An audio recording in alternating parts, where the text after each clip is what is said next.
Babaeng wanted sa arson sa Alamel, Sarangani, natunton at naaresto na. Detalye mula kay Jun Di Makutang, Aris 19. Assalamualaikum, Jun. Alaykum assalam, Kuyang Angel. Sa isinagawang pursuit operation, natunton ng Police Regional Office 12 ang pinagtataguan ng isang babaeng wanted sa kasong arson sa Alabel, Sarangani Province. Ang suspect na kinilala lamang sa alias na Golda, 57 years old, ay nalocate sa bahagi ng barangay Nadol, bayan ng Alabel, na nasa talaan ng Pro 12 bilang top 10 most wanted person regional level. Sa bisa, nagawaran to arrest. Mahinahong sumama ang suspect na ngayon nasa kustodiya na ng Alabel MPS at nakatakdang ihaharap sa korte.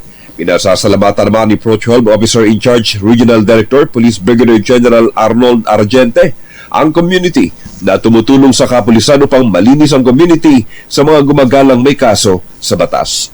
Mula sa Central Mindanao, RH19, Jun Di Makutak, DZRH, una sa Pilipinas, una sa Pilipino. Maganda umaga, Pilipinas! Sukran, Jun.